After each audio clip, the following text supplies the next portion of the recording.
Aujourd'hui, méfiance et jalousie. Mais c'est pas vrai, merde! Là, je vois un couple qui est en rupture totale. J'ai plus envie de lui, ça me dit plus rien de coucher avec lui, quoi. Ils sont en guerre. Tiens, je me barre. T'es sérieuse? Ouais, tu me saoules. Quand les parents se déchirent, c'est toute la famille qui sombre. Comment Pascal va-t-il s'y prendre pour rétablir le dialogue avant qu'il ne soit trop tard? On l'abandonne ou pas? SOS, ma famille a besoin d'aide. Spécial couple, dimanche à 20h55 sur Énergie 12.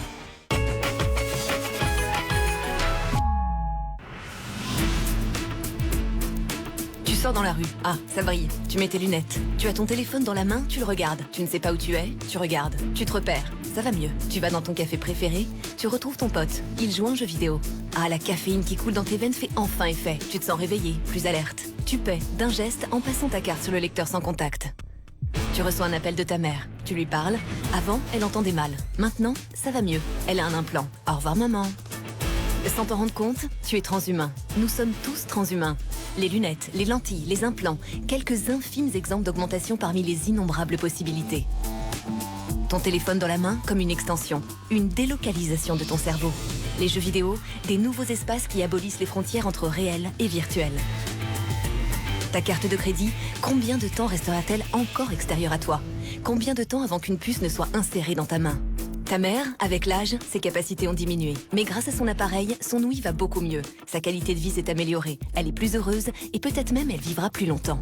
Le café, les sodas, le sucre, toutes ces substances amplifient nos sens. Elles nous rendent plus alertes, plus éveillés, plus excités, plus, toujours plus, que nous-mêmes. Le transhumanisme, qu'est-ce que c'est? Tu penses que ça ne te concerne pas, mais c'est faux. Tu l'es déjà. Et si tu ne l'es pas encore, bientôt, nous le serons tous. C'est inévitable.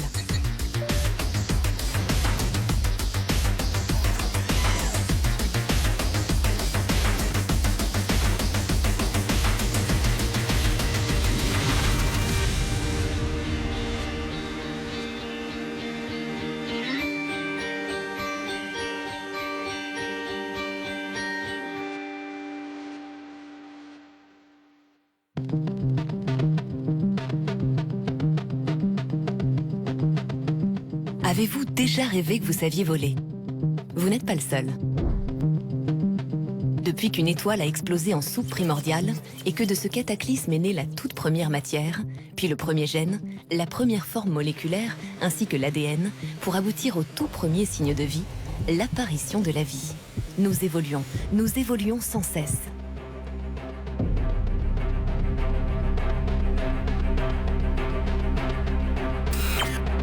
Si l'on étudie l'histoire de la Grèce antique, c'est le mythe de Prométhée qui illustre le mieux notre désir constant d'amélioration. Lorsque les dieux créent les hommes, ce sont des êtres basiques. Puis Prométhée vole le feu sacré pour leur donner, gardé jusque-là jalousement par Zeus, qui ne voulait pas que les hommes s'approchent des dieux.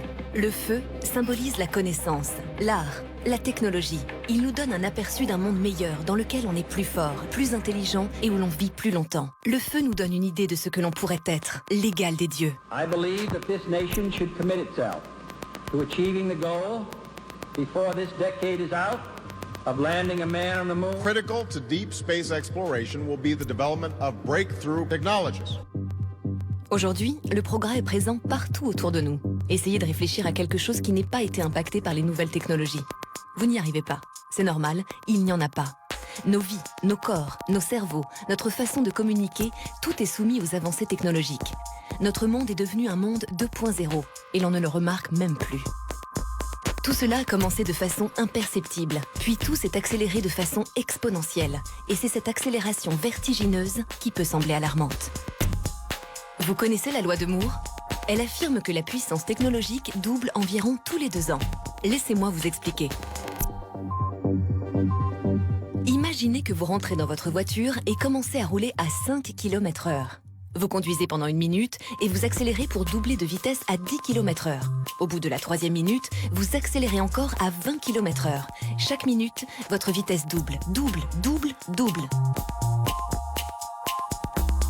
Ce qui est incroyable, ce n'est pas nécessairement la vitesse à laquelle vous allez, mais la distance parcourue.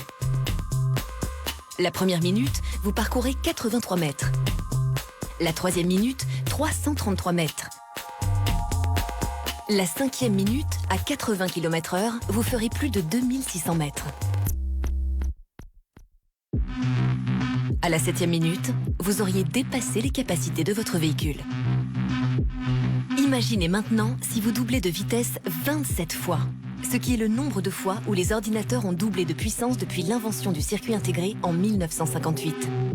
Eh bien, à la 28e minute, vous seriez en train de conduire à plus d'1 milliard de km/h. À cette vitesse-là, vous pourriez être sur Mars en quelques minutes.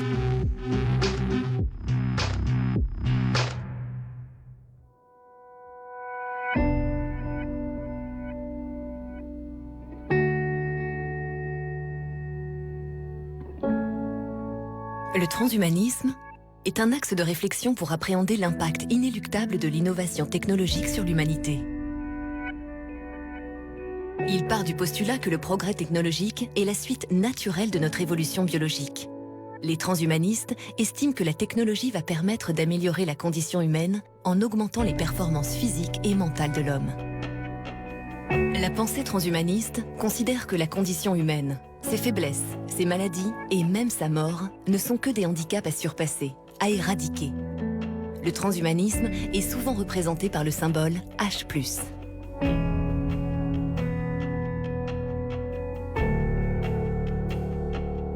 Le transhumanisme, très simplement, c'est de la médecine augmentative. C'est tout.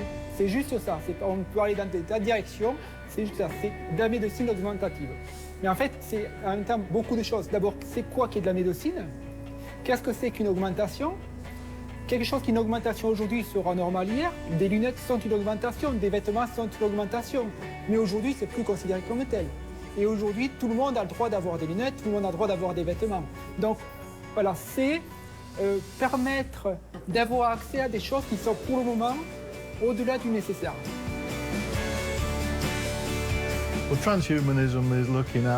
Le transhumanisme s'intéresse aux humains et à leur aptitude normale, on va dire, afin de voir comment on peut repousser ces limites. Il s'intéresse surtout à la manière dont notre cerveau fonctionne. Que l'on améliore nos capacités pour devenir un post-humain ou pas, c'est une autre question. Donc le transhumanisme tend à aller dans cette direction. Mais au final, si l'on augmente la puissance de notre cerveau, alors peut-être que nous deviendrons beaucoup plus que des humains. Nous deviendrons des post-humains.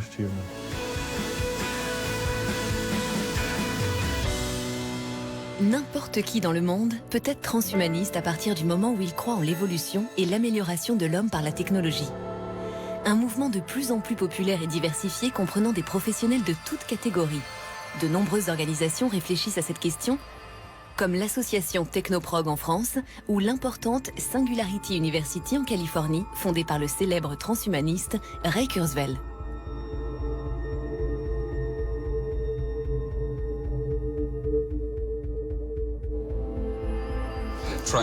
Le transhumanisme est la nouvelle philosophie du futur. C'est l'humanisme allié au sens et à la technologie qui va améliorer la condition humaine. Elle permettra aux hommes de mieux vivre, plus sainement, plus longtemps et de manière plus intelligente. À la Singularity University, nous discutons surtout des technologies exponentielles qui vont changer et améliorer la condition humaine. Nous sommes basés dans la Silicon Valley en Californie et nous avions été inaugurés en 2009 par le gouverneur de Californie, Arnold Schwarzenegger. À l'époque, il nous a dit qu'il croyait profondément que la science-fiction d'aujourd'hui serait la science-réalité de demain.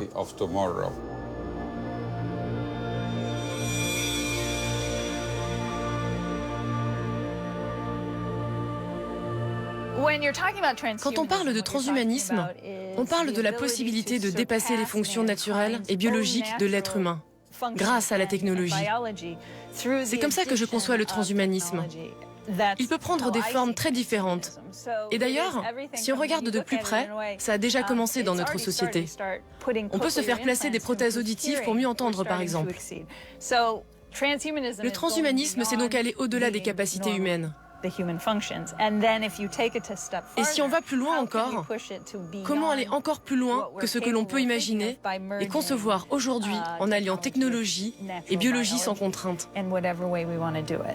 On peut relier le transhumanisme à beaucoup d'œuvres de science-fiction. Je dirais que l'histoire de l'étrange cas de Dr Jekyll et Mr Hyde est un des exemples les plus connus, dans lequel quelqu'un prend une potion chimique pour changer la manière dont son cerveau fonctionne. Et ces 20 dernières années, le sujet a suscité une réflexion philosophique très importante, et même une certaine polémique autour des différentes possibilités d'être un transhumain. Écrite en 1886 par Robert Louis Stevenson, L'étrange cas du Dr Jekyll et Mr Hyde est en effet une œuvre abordant une forme de transhumanisme, la possibilité de modifier le cerveau avec des produits chimiques. Dans un autre registre, Robocop est un transhumain, puisque la mort du personnage principal, Murphy, lui est évitée grâce à un nouveau corps robotique. Les X-Men sont également des transhumains, leurs gènes ayant évolué par mutation pour développer des pouvoirs hors normes. Lucy, Limitless, qui évoque la possibilité de libérer la puissance inexploitée du cerveau. The Matrix et la réalité simulée, le hacking, Ghost in the Shell et ses cyborgs. Les œuvres qui font référence au transhumanisme et qui s'interrogent sur ses conséquences socio-éthiques sont innombrables. Mais ce sont certainement les jeux vidéo qui ont le plus anticipé ce que le futur pourrait nous réserver. Am I strong enough to stay human?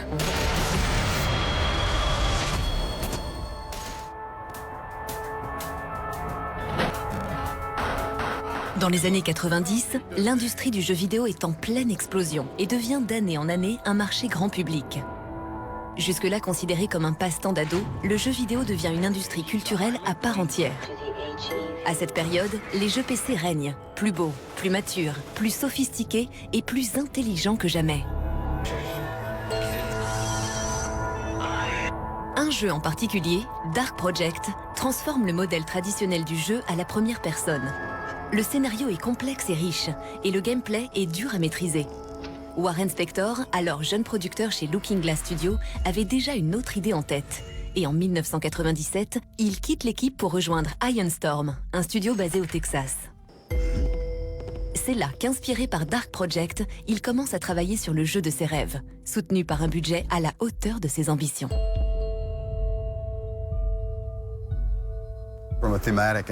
D'un point de vue scénaristique et thématique, Deus Ex était directement issu du monde réel. C'était juste avant le nouveau millénaire. J'ai commencé à travailler sur le jeu en 1997, que 3 ans avant l'an 2000. Et tout le monde se demandait si le monde allait prendre fin, si les ordinateurs allaient prendre le pouvoir. On parlait de la singularité technologique, lorsque les ordinateurs deviendraient plus intelligents que les humains. La panique et les conspirations étaient partout. Your appointment to FEMA should be finalized within the week. I've already discussed the matter with the senator. I take it he was agreeable? He didn't really have a choice. Has he been infected? Oh, yes. Hi. Tu joues un agent augmenté qui s'appelle Jesse Denton, qui travaille pour l'UNATCO, la coalition des Nations Unies antiterroristes. Il est particulier car son corps peut accepter de nouvelles sortes d'augmentations nanobiologiques qui vont au-delà des simples augmentations mécaniques. Ce sont des modifications au plus profond de son corps, de ses gènes, de son esprit et qui lui apportent des capacités spéciales. Le transhumanisme est multidisciplinaire et infiniment riche. Mais il se concentre surtout autour du croisement NBIC. Les nanotechnologies, qui concernent la manipulation des atomes et des molécules du corps humain et d'autres matières, la biotechnologie, l'intelligence artificielle ou l'informatique, et le cognitivisme, ou l'étude du cerveau humain. L'approche que porte le jeu vidéo à son sujet est vaste. La nanotechnologie était assez connue dans la fin des années 90 et début 2000. Plusieurs livres que j'avais lus et que j'ai fait lire à des gens de l'équipe de développement en parlaient. Il y avait souvent des articles dans les magazines qui en parlaient. Ce qui était intéressant, c'est que même si beaucoup de gens ont vu le potentiel positif qui en ressortait, la plupart craignaient que les nanotechnologies aillent détruire l'humanité. Une fois que le transhumanisme est devenu le thème principal du jeu, on a trouvé plein de manières différentes d'appliquer ce concept. Par exemple, on avait des créatures qui étaient en gros des monstres. On les appelait les Karkiens. Ils rampaient dans les égouts. Ce n'est pas strictement du transhumanisme, mais ça montre néanmoins une autre façon de manipuler la matière organique et génétique.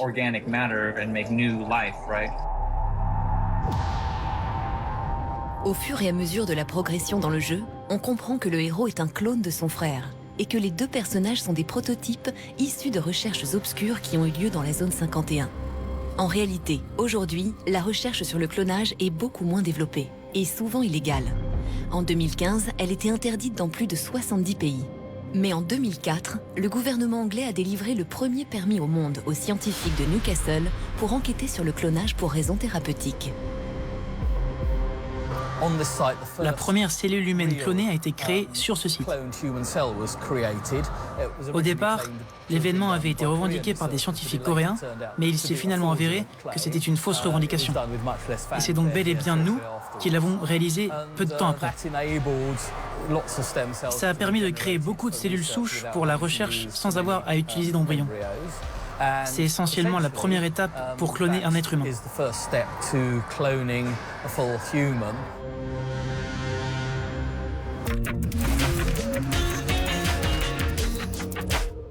Objectif zéro verrue. Son stylo applicateur dessèche et détruit la verrue jusqu'à la racine. Une seule application par semaine pour traiter efficacement. Objectif zéro verrue existe aussi en flacon. Dispositif médical. Qu'ils parlent maintenant ou se taisent à jamais.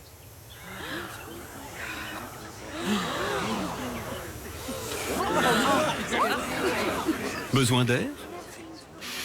Airwaves. Mâchez, respirez. CB12. Haleine ultra fraîche.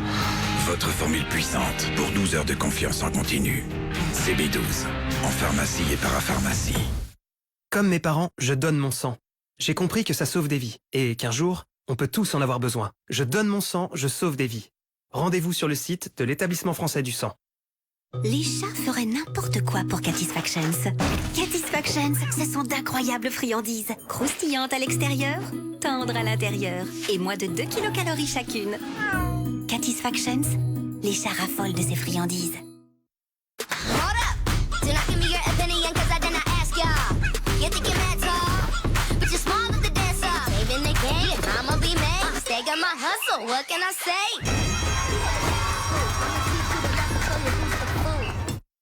Les nouveaux protège-lingerie Nana fraîcheur quotidienne prennent soin de votre zone intime. Vous vous sentez bien et ça se voit. Ils sont 5 fois plus respirants pour vous aider à préserver votre zone intime au quotidien. Nana, osez tout. Énergie présente les Energy DJ Awards 2016. Après Avicii, David Guetta, Major Lazer et Robin Schulz, qui allez-vous décider de récompenser cette année? Vote for the Energy DJ Awards. See you in Monaco for the Energy DJ Awards. Ça va être une soirée de dingue. Votez sur energy.fr pour désigner les top DJ mondiaux. Chez Intermarché, nous sommes producteurs, commerçants. Nous sélectionnons les meilleures bêtes provenant d'élevages 100% français. Puis, nous les préparons dans nos ateliers de découpe. Et comme il n'y a pas d'intermédiaire, nos bouchers peuvent vous garantir une viande de qualité au meilleur prix.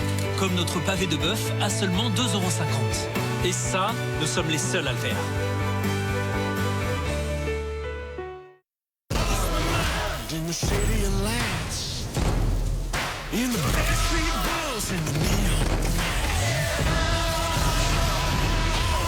Deus Ex Mankind Divided. Disponible maintenant sur console et PC. Tentez de gagner votre jeu en jouant sur energygames.fr.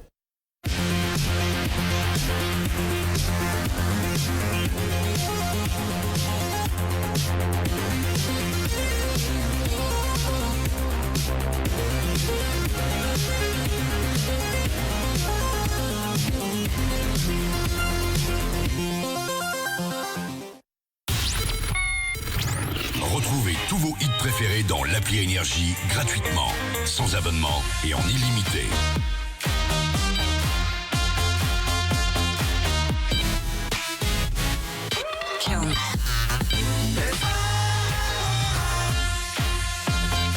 Écoutez les hits Énergie en mode hors connexion, même sans réseau, dans le train, le bus, le métro, en avion.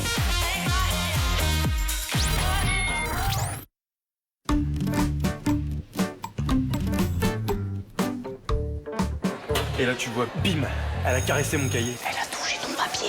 Comme ça, au calme. Clairefontaine Touch. Saurez-vous résister à la douceur de son papier?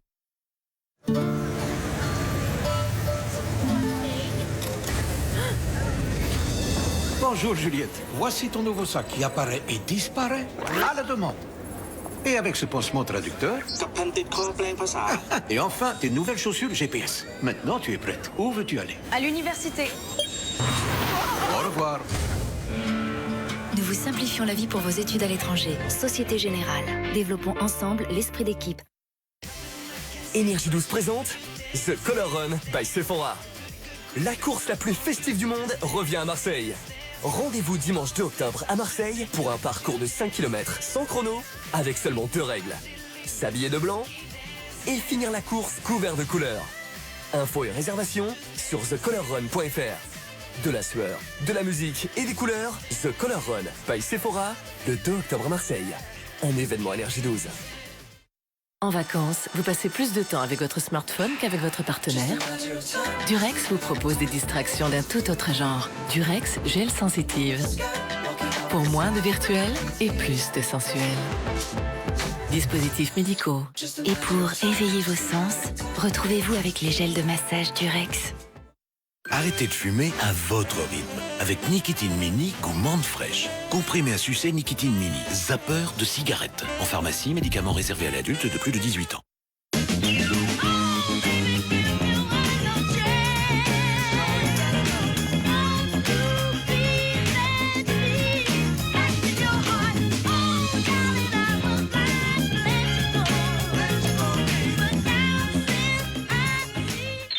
Nutella réveille notre enthousiasme. Ben & Nuts reviennent avec leurs nouveaux crackers fins et fondants. Bon, t'as fini? Mais non, il en reste. Allez, c'est parti. Nouveaux crackers fins et fondants de Ben & Nuts, les héros de l'apéro. Ben & Nuts.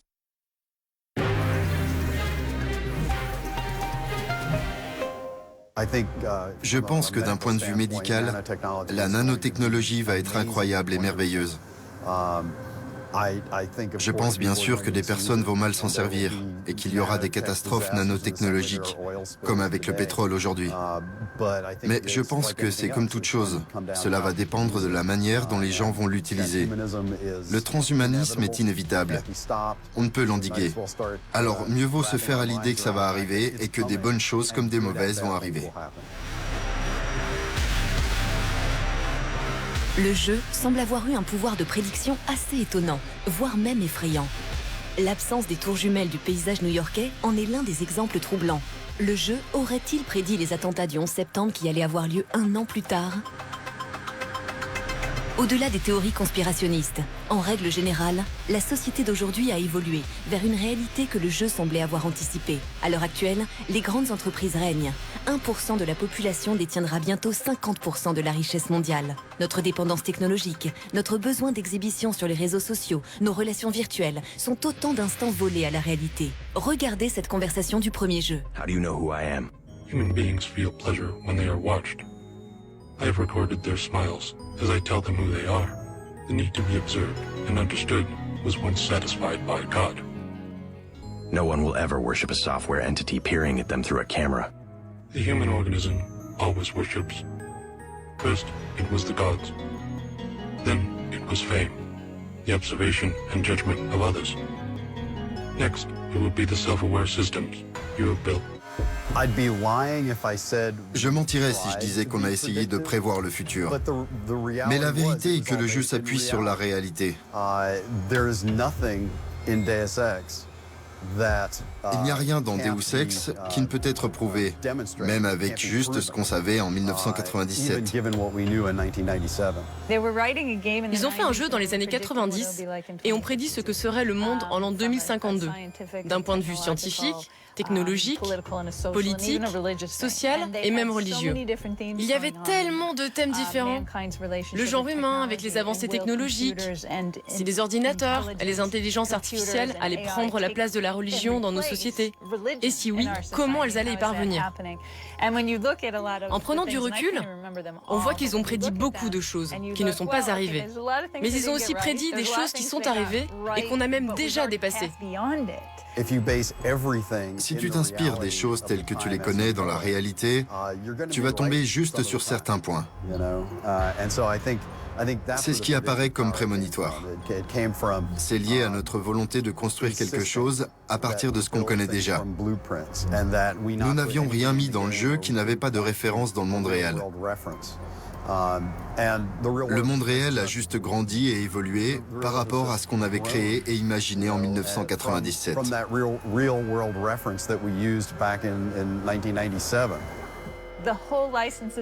L'ensemble de la licence est basé sur l'anticipation. Elle tente de se projeter dans un futur proche selon l'évolution du monde actuel. Il arrive souvent qu'on fasse ces prédictions. On construit une fiction, mais c'est toujours fascinant de voir quelques années après les choses qu'on avait prédites arriver.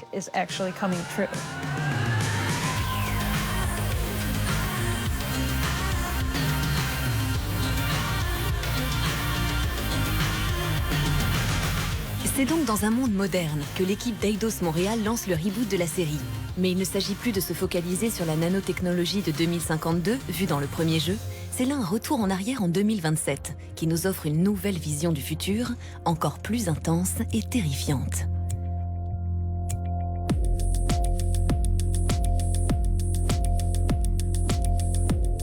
Par rapport au premier Deus, le problème qu'on avait, c'est qu'il y avait de l'anticipation futuriste qu'eux avaient fait en 2000, qui était déjà dépassée.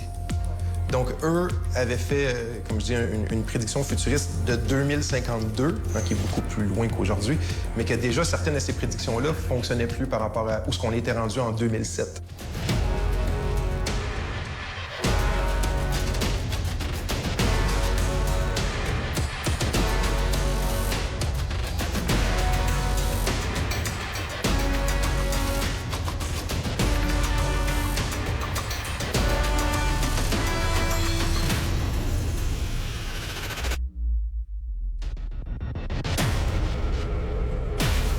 Dans Deus Ex Human Revolution, sorti en 2011, le joueur incarne Adam Jensen, chef de la sécurité de Sarif Industries, une société spécialisée dans la biotechnologie.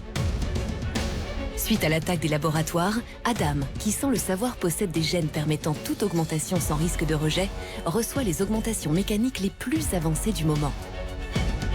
Au fur et à mesure du jeu, il va progressivement se retrouver prisonnier d'une spirale infernale, impliquant le gouvernement, les militaires et les grandes entreprises. Notre futur transhumain augmenté ne serait donc pas si simple. Le jeu a remporté un énorme succès à sa sortie, non seulement auprès des fans de la série, mais aussi auprès des transhumanistes eux-mêmes. Quand un jeu vidéo fait un carton sur un thème, c'est que ce thème commence à devenir mainstream. Ça faisait déjà quelques années que j'étais dessus, je me disais, je veux être le seul pingouin sur la planète à m'y intéresser. Quand j'ai eu ça, je me dis, ok, c'est bon, le monde est prêt. Deus Ex, c'est graphiquement une réussite, j'aime beaucoup le gameplay. J'ai joué des centaines d'heures. Et ce que j'ai le plus apprécié dans Deus Ex Human Revolution, c'est que pour la première fois, les transhumains n'étaient pas les méchants. Ça a toujours été le cas. Là, on est parti de cette dichotomie, on dit, écoutez, c'est un fait, ça modifie la société et il y a un regard mature sur la chose, comment on fait. Et c'est surtout ça qui m'a intéressé dans Deus Ex Human Revolution. Quand on a commencé à travailler sur Human Revolution et qu'on savait que notre thème était le transhumanisme et l'utilisation de la technologie pour améliorer l'espèce humaine, on a décidé de montrer des augmentations mécaniques très flashy et visibles, plutôt que des nano-augmentations. On a fait beaucoup de recherches, comme par exemple, où en sont les prothèses, comment cela va-t-il évoluer? Et on a donc créé une frise chronologique de ce qui allait arriver. On a fait tellement de recherches, mais entre le développement du jeu et sa sortie, c'est drôle, mais les choses ont évolué tellement vite. Je me rappelle, on avait des fans qui nous contactaient, et même des collègues dans les studios qui trouvaient des articles disant « Hey, regarde, Deus Ex avait raison !» Je me rappelle que de mon côté, j'avais étudié la possibilité qu'à l'avenir, les augmentations de prothèses soient si efficaces qu'elles surpassent de loin les performances naturelles des athlètes.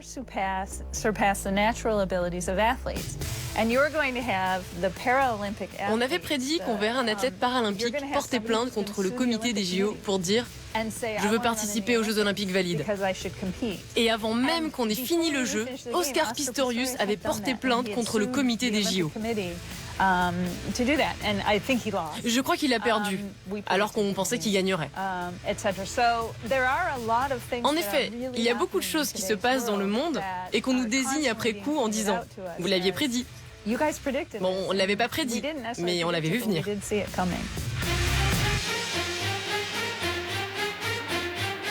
Les prothèses telles qu'elles sont présentées dans le jeu n'existent pas tout à fait encore.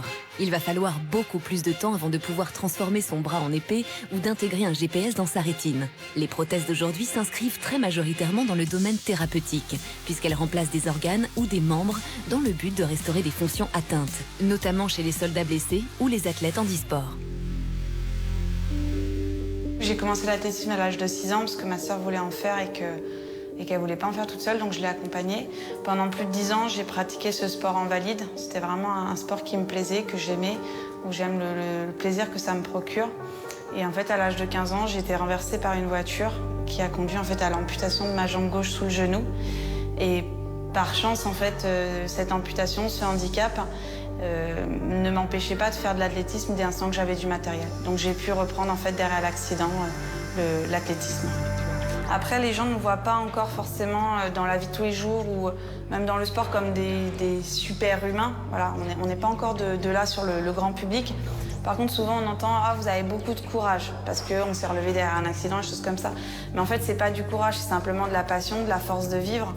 Après, c'est vrai qu'on est, comme on est un peu bionique, comme on utilise de la technologie, on entend dans certains médias, dans certains milieux, voilà, on est comparé un peu aux X-Men, des choses comme ça, parce que, bah oui, on s'apparente un peu à Wolverine, parce que on a une jambe bionique, on a un élément étranger qui est en carbone, qui est de la belle technologie et qui permet en fait, de façon détournée, de recréer les performances du corps.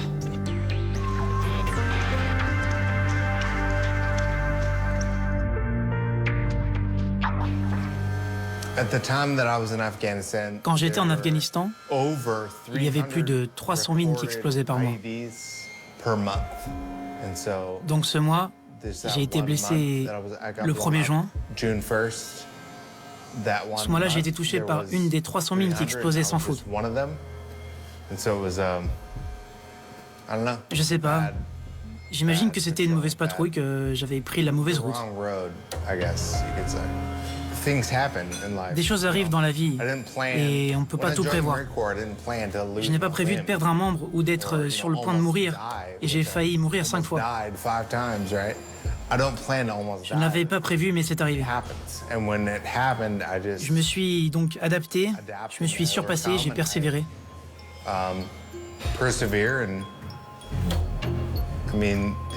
On m'a donné une prothèse et on m'a dit « Ok, tu as perdu ta jambe, voici une prothèse que j'ai nommée Clark.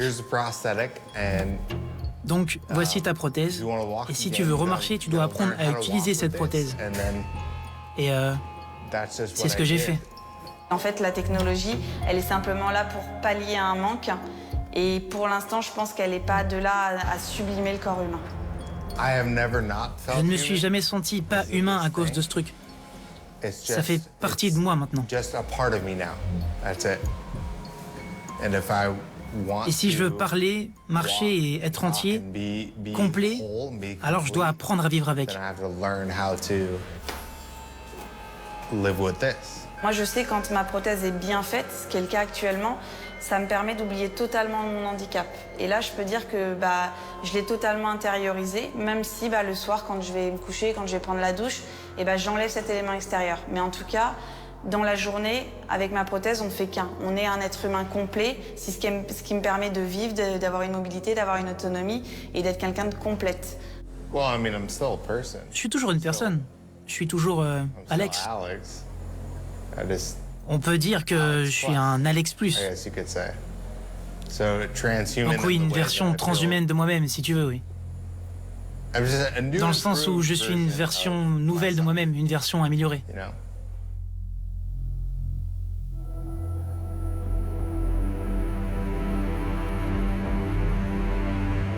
Depuis 2006, La guerre en Afghanistan et en Irak a poussé le gouvernement américain à investir plus de 144 millions de dollars dans la recherche autour des prothèses. En France, en décembre 2013, un patient reçoit la première prothèse de cœur au monde. En athlétisme, les prothèses de jambes sont de plus en plus performantes et peuvent surpasser aujourd'hui les jambes d'un athlète valide. La recherche en matière de neuroprosthétique s'intensifie, développant des prothèses physiques qui interagissent avec le cerveau humain via une interface d'ordinateur, comme un implant cochléaire ou rétinien. Le dernier volet de la série Deus Ex, Mankind Divided, est logiquement la suite de Human Revolution. Ce dernier se terminant de manière explosive quand l'organisation des Illuminati pirate les systèmes de contrôle des augmentations, provoquant une crise internationale. La population augmentée se voit en effet détournée afin de participer malgré elle à une action terroriste. Ce qui mènera la société de l'épisode Mankind Divided à instaurer un apartheid mécanique, où les personnes augmentées seront tenues à l'écart de la société car considérées comme trop dangereuses.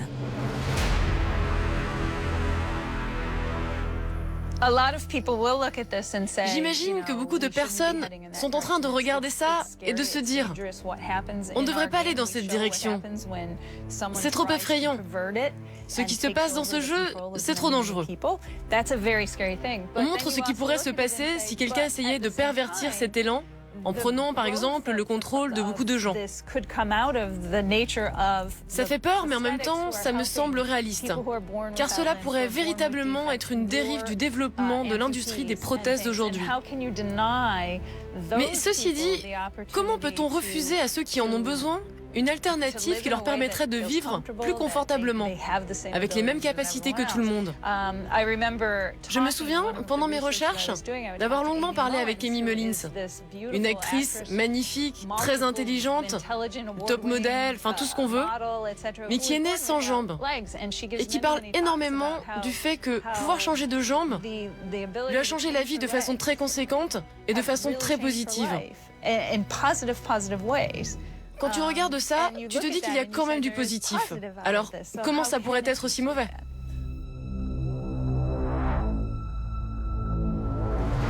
Donc les risques associés à l'utilisation des prothèses, je dirais que un des risques, c'est le risque d'inégalité. Donc si vous avez des prothèses qui vous permettent des performances plus importantes, mais que ces prothèses sont extrêmement coûteuses, ça veut dire évidemment qu'elles ne seront accessibles qu'à une partie de la population. Donc ça va créer des inégalités et donc des tensions, ça c'est un premier risque. Et puis les autres risques, c'est évidemment les utilisations de manière globale pour la violence, pour la délinquance. Le risque qui est, on va dire, plus abordé dans notamment la littérature, c'est le risque que l'individu ne se sente plus le même, qu'il perde son identité en devenant différent par les prothèses. Mais ça, c'est une question plus philosophique. Il faut savoir qu'il n'y a pas beaucoup de différence technique entre courir à 6 km/h et courir à 9 km/h. Techniquement, ce n'est pas une grosse différence. Fonctionnellement, par contre, c'est une énorme différence. Parce que 6 km/h, vous courez comme un être humain, 9 km/h, vous courez plus vite qu'un être humain. Et c'est, je pense, ça qui est l'un des problèmes fondamentaux du transhumanisme, c'est qu'il est très facile techniquement de changer de fonction. Donc, pour les prothèses, tant qu'il s'agit de médecine, parce que comme je vous ai dit, c'est de la médecine augmentative, tant qu'il s'agit de réparer, de remettre au niveau, c'est-à-dire un être humain, bien sûr, tout le monde est d'accord là-dessus. Par contre, comme c'est possible, la tentation sera là de faire plus, ce sera fait, c'est certain. Maintenant, il y a deux solutions. Soit on ferme les yeux, on fait l'autruche et on dit on ne veut pas, ça ne marche pas, pas dans un monde d'économie de marché, ça ne marche pas. Soit on prévient, on anticipe tout ce qui va se passer et on met, si ce n'est des barrières, parce qu'on ne doit pas mettre des barrières, au moins des orientations. Je dis souvent, on ne peut pas arrêter le flot d'une rivière. Par contre, on peut le canaliser.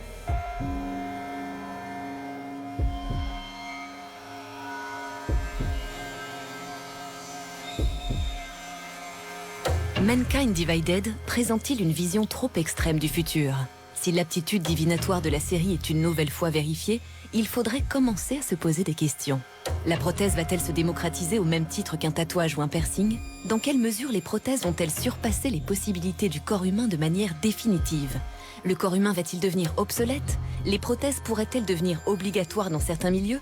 Ces améliorations ne seront-elles pas, comme souvent, réservées à une élite? Et resterons-nous des humains lorsque nos corps seront ainsi augmentés?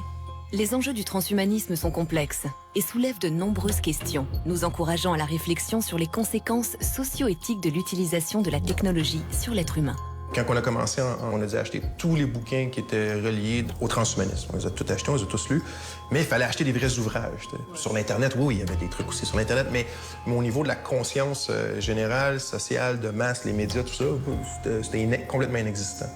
Et là, on est 10 ans plus tard de quand on a commencé, 9 ans, 10 ans, ou 5 ans plus tard de la sortie du premier jeu. Et tout ça a complètement changé. C'est quand même un truc... sur l'Internet, du moins, c'est quand même... C'est là. Tu sais, t'as plus besoin de creuser beaucoup. Le fait que l'impression en 3D, le 3D printing s'est beaucoup amélioré. Ça aussi, ça l'a beaucoup influencé tout ce qui est dans la cybernétique, tout ça. Donc, on voit ça de plus en plus. Donc, exemple, ce qu'on fait avec Open Bionics, on est en train de faire des vraies prothèses cybernétiques, en fait, ils sont imprimés en 3D. Puis, soit en 2007, on s'était dit, regardons s'il y a des gens qui peuvent faire des prothèses. Ça serait dit, mais voyons, on a fumé, là. Ça fait aucun sens. Il n'y a personne qui fait ça, là, tu sais. Bon. En fait, il y a des gens qui en font, mais c'est dans un laboratoire. Ça va coûter des milliards, là, tu sais. C'est ce qu'on aurait pensé, là, tu sais. Bon.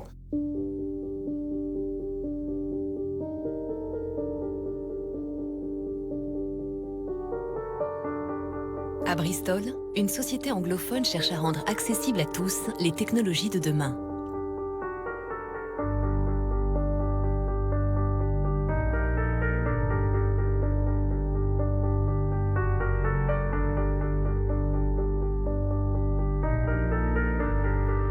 L'un des thèmes principaux du jeu Mankind Divided est l'idée que les prothèses sont devenues l'apanage d'une élite, commercialisées à des prix exorbitants destinés à ceux qui peuvent se le permettre.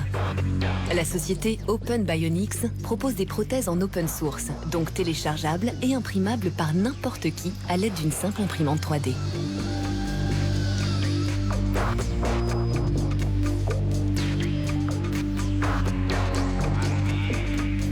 Open Bionics met l'accent sur l'esthétisme de leurs prothèses.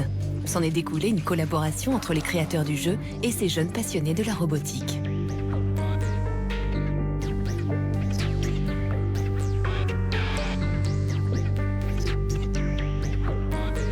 Maintenant, tout le monde peut avoir le même bras qu'Adam Jensen. Bon, peut-être pas tout à fait. Sur le fait de savoir si on aura bientôt les prothèses de Deus Ex dans la vraie vie, sur certains aspects, je dirais qu'on en est très proche. On peut faire en sorte qu'elles ressemblent beaucoup à celles dans le jeu. On peut les faire fonctionner de la même manière qu'un vrai bras humain. Mais il y a des aspects sur lesquels nous sommes encore très loin. Par exemple, la capacité de véritablement sentir et de toucher avec la prothèse, comme quand on touche quelque chose avec notre main. On est également très loin encore d'avoir des mouvements aussi fluides que ceux d'un être humain sans prothèse. Et puis l'autre chose qu'on n'est pas prêt d'atteindre, et espérons jamais, sont les versions armées des prothèses. Adam Jensen est capable de transformer ses bras en épée, en pistolet et même en bien d'autres armes qui n'existent même pas pour le moment. Cette vision de prothèse très militarisée, en espérant donc que même si les militaires sont intéressés par les prothèses pour les vétérans de guerre, ils n'ambitionnent pas de donner ces prothèses armées d'armes surpuissantes à des gens normalement constitués, qu'ils soient vétérans ou non.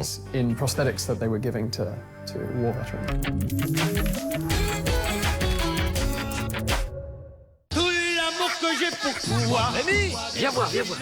Regarde ces bons rougets. J'aime pas le poisson. Parce que tu n'as jamais goûté mon fameux burger de rouget. Une belle aubergine. Mais j'aime pas l'aubergine. Un petit filet d'huile d'olive pugée. J'aime pas. Goûte. Ah. Voilà ma recette de burger de rouget. Je rêve. Pugée de père en fils. Depuis 1857. Les points noirs, c'est votre bête noire? Arrêtez ça. Essayez le charbon. Oui, le charbon avec le nouveau Puractive Intensif 3 en 1 formulé par Garnier. Enrichi en charbon actif et en acide salicylique. Un soin, 3 usages. Nettoyant, exfoliant ou en masque. Rincez et c'est parfait. Nouveau Puractive Intensif 3 en 1 par Garnier Skin Active. Tous nos tutos sur garnier.com. Chez U, nos clients soutiennent l'emploi en France. 75% des fournitures papier U qu'ils achètent sont fabriquées par des entreprises françaises. Comme ces 5 cahiers à 3,59 €. Un prix aussi bon pour tous, vous ne trouverez pas plus bas. U, le commerce qui profite à tous. Les chats feraient n'importe quoi pour Catisfactions. Catisfactions, ce sont d'incroyables friandises. Croustillantes à l'extérieur, tendres à l'intérieur. Et moins de 2 kilocalories chacune. Catisfactions, les chats raffolent de ces friandises.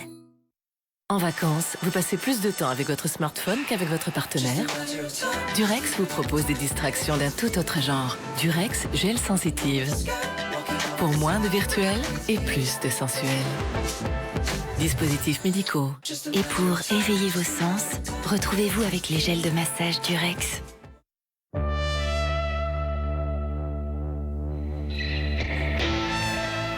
I will make your heart beat, sometimes break. I will love you every day, but I won't be here every day. You'll never know where I live, where I stay. I'll be no angel. Now you know.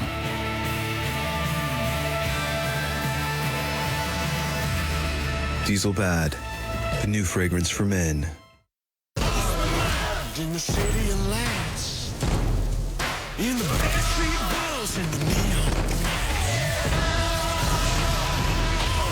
Deus Ex Mankind Divided, disponible maintenant sur console et PC. Tentez de gagner votre jeu en jouant sur energygames.fr.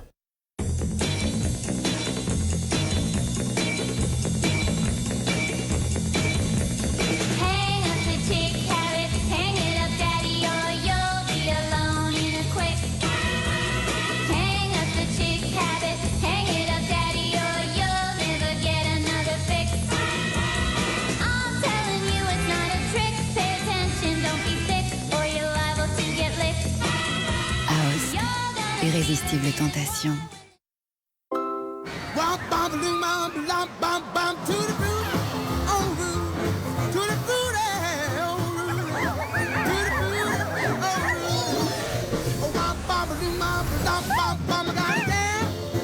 Plus c'est gros, plus c'est bon. Nouveau Farm Heroes Super Saga. Téléchargez maintenant. Et si vous mettiez de l'énergie dans ce qui vous rend heureux?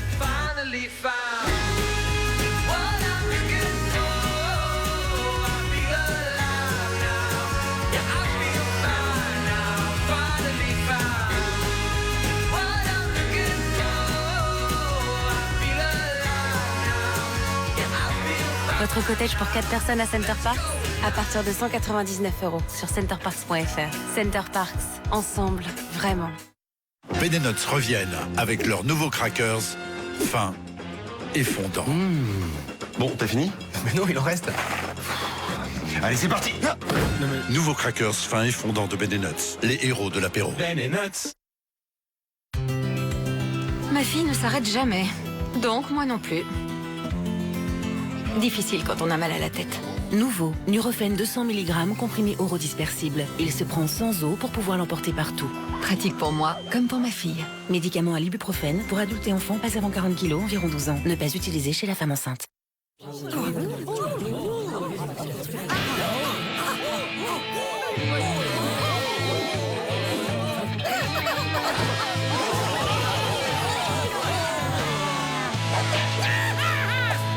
Du bon chocolat fondant dans une céréale croustillante. Trésor de Kellogg's. Nouveau Trésor Break, encore plus de chocolat pour les chocovores du goûter.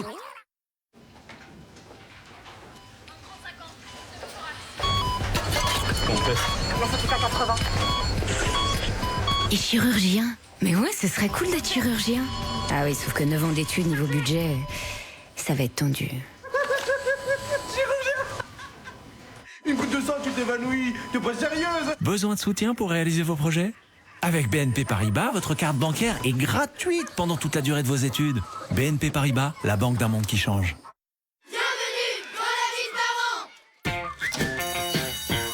Pour des enfants stylés à la rentrée, on file tous chez Orchestra. Jeans plus t-shirt, 7 € seulement. Prix Club. Mode enfant, maternité, puériculture. Pour seulement 2 €, on peut s'offrir pour la première fois chez McDonald's le tout nouveau petit hot dog à la moutarde et au ketchup avec sa saucisse de Strasbourg. Pour 2 € chez McDonald's, tout le monde a le droit de s'offrir un petit plaisir.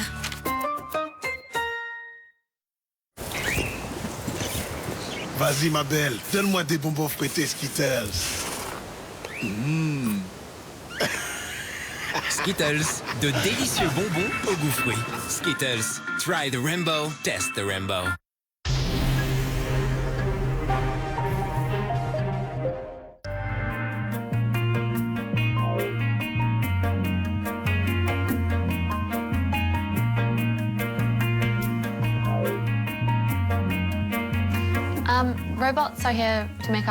Les robots sont là pour nous faciliter la vie. On ne devrait pas avoir peur de ce changement. Je pense que les gens ont peur parce qu'ils ne connaissent pas la robotique et tout le monde a peur du changement. Et c'est un très gros événement, l'arrivée de la robotique dans nos maisons, dans nos vies, dans notre travail. Ça prend du temps pour se familiariser avec ces évolutions. Mais il ne devrait pas en avoir peur. Il y a des experts qui travaillent sur la robotique partout dans le monde pour les rassurer.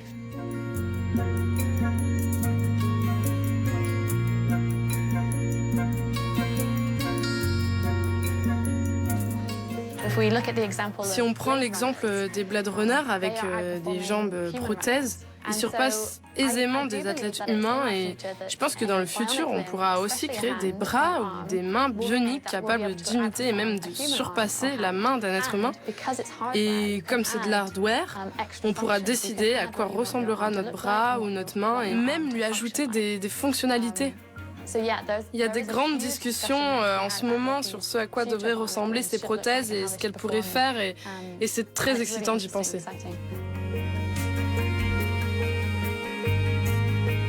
Moi, je suis forcément totalement pour cette technologie dans la mesure où elle est développée pour aider l'humain au quotidien, c'est-à-dire redonner de l'autonomie, redonner de la facilité au quotidien pour les personnes en situation de handicap, de diminuer la douleur liée au handicap et de pallier à ses manques.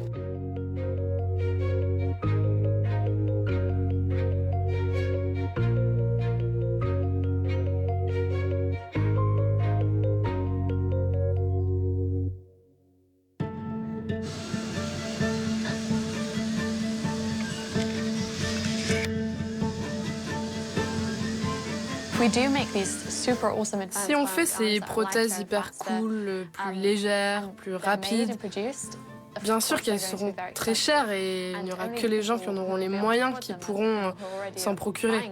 Et il y aura beaucoup de personnes qui ne pourront pas les acheter. Et si on en arrive au point où des gens décident de couper leurs bras pour les remplacer par ces prothèses parce qu'elles sont plus efficaces, alors il y aura 3 groupes de personnes. Ceux qui auront choisi de modifier leur corps de façon extrême avec ces prothèses, les gens lambda comme toi et moi qui préféreront avoir un corps naturel, et ceux qui auront vraiment besoin de cette technologie. J'ai du mal à imaginer que quelqu'un veuille ces prothèses.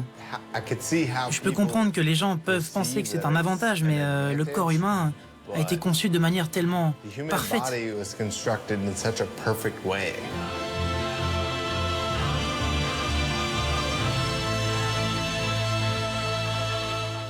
Ce qui est sûr, c'est que ça va diviser, vraiment diviser la société.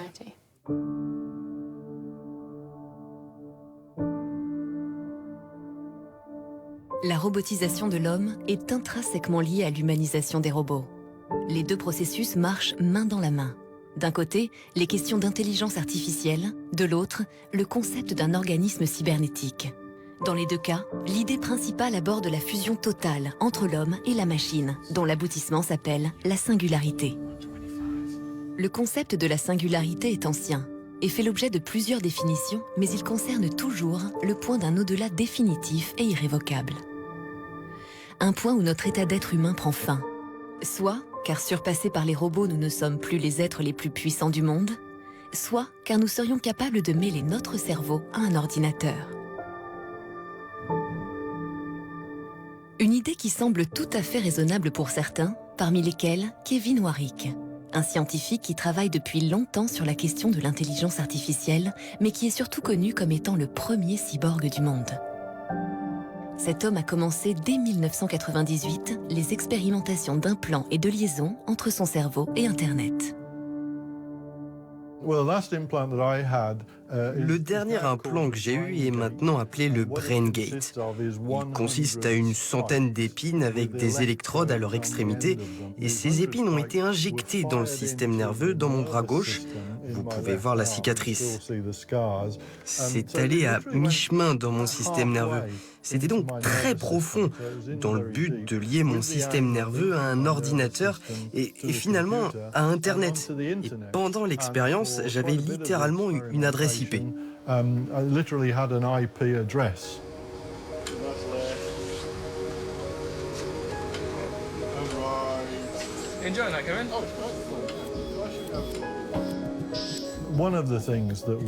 Une des choses qu'on a faites est d'apprendre à reconnaître les pulsations qui arrivaient dans mon système nerveux et lier ces pulsations avec un capteur à ultrasons.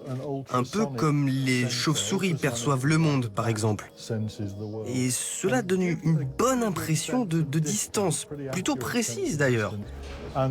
Et donc pour moi, quand on me bandait les yeux, les capteurs d'ultrasons m'envoyaient des signaux que mon cerveau récupérait de l'implant.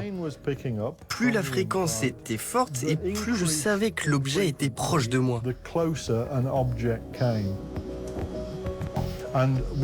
Et ce que j'étais capable de faire très vite était de lier ces pulsations électriques avec la distance. Je me suis donc doté d'un nouveau sens, celui d'ultrasons. La surprise est que même s'il m'a fallu 6 semaines pour que mon cerveau apprenne à reconnaître les pulsations électriques, quand on a fait les expériences de fin d'études sur les ultrasons, c'était comme une deuxième nature. Ça a fonctionné tout de suite. Le cerveau humain est capable de s'adapter incroyablement vite.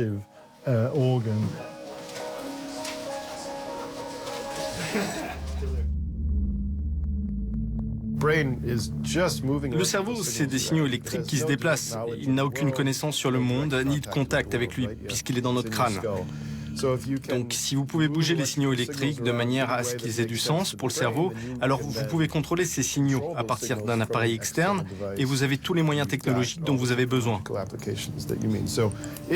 Imaginons si vous voulez être Robocop, qu'un bond en avant technologique se fait. Certaines de ces capacités me semblent réalisables, possibles.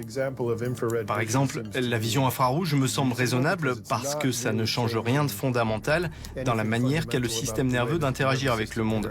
C'est juste utiliser un canal qui existe déjà pour apporter de nouvelles informations.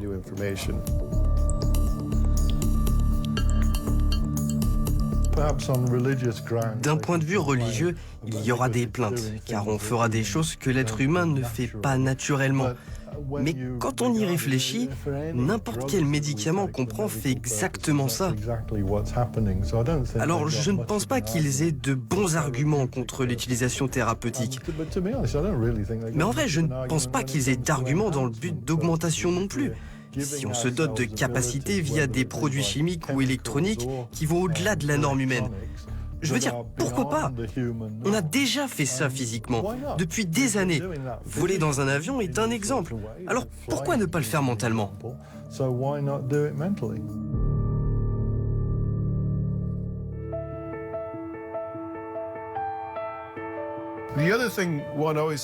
L'autre chose que l'on doit toujours considérer est qu'il existe des risques pour toutes ces choses. C'est assez dur d'imaginer pourquoi un individu sain irait subir une opération du cerveau pour gagner une nouvelle capacité. Il peut y avoir des circonstances spéciales pour lesquelles il le ferait, mais ce serait étrange, non ? Et puis, même si on réglait tous ces problèmes de technologie et de neurosciences et qu'il était facile et anodin de le faire, je suis curieux. Supposons que vous vouliez faire ça, que vous devez vous faire opérer, on va vous ouvrir le crâne, il n'y a pas d'autre façon de le faire. Vous pourriez insérer quelque chose, ce qui peut mener à des infections ou autre. En échange, qu'est-ce que vous voudriez en retour ?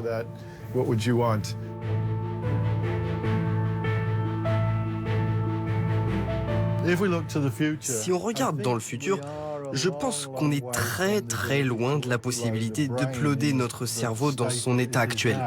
Par exemple, si je voulais uploader mon cerveau pour potentiellement vivre pour toujours avec plein d'avantages, j'ai un corps technicisé et je peux changer des éléments défectueux quand je veux, on n'en est pas encore là. L'élément crucial pour l'avenir est de savoir si on peut garder un cerveau en vie sans corps. En ce moment, je ne sais pas si on est en train d'explorer cette possibilité, mais si nous pourrions un jour faire ça, alors on va vers l'avant. Ça ne veut pas forcément dire télécharger un cerveau dans un appareil technologique, mais ça serait une première étape vers le fait de pouvoir garder un cerveau en vie sans un corps.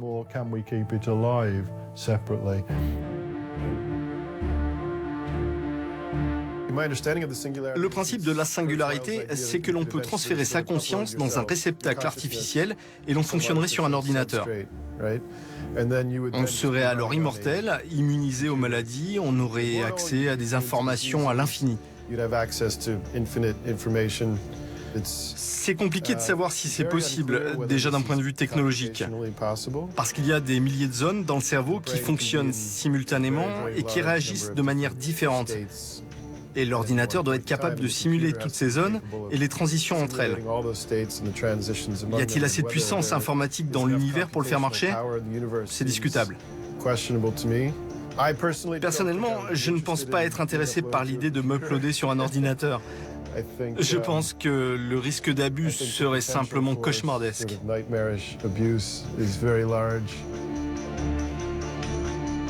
Dans le domaine de la liaison entre le cerveau tel que nous l'utilisons actuellement et l'informatique, on est dans des problématiques qui sont vraiment vertigineuses. Donc, il y a de nombreuses questions qui sont soulevées. Peut-être une des questions, c'est, on va dire, les risques informatiques, genre hacking, etc. Ça me paraît malheureusement pas négligeable. Si finalement, dans le futur, vous avez un implant, vous commencez à vous connecter, ça sera évidemment lié à un réseau qui aura toujours et inévitablement les brèches qui pourraient être hackées. C'est un scénario futuriste, semi-réaliste, c'est de la science-fiction, mais avec une solide base scientifique de ce que l'on sait maintenant et aujourd'hui. Si vous regardez la singularité et la possibilité que les humains deviennent des cyborgs, alors les gens qui s'intéressent à cette technologie, on va dire les experts, seraient prêts sans hésitation à annoncer une date. Pas avant 2030, mais sans doute avant 2050. Donc cela deviendra une réalité dans la vie de la plupart des gens aujourd'hui, surtout la jeune génération. C'est sûr que nos enfants auront leur cerveau connecté à la technologie.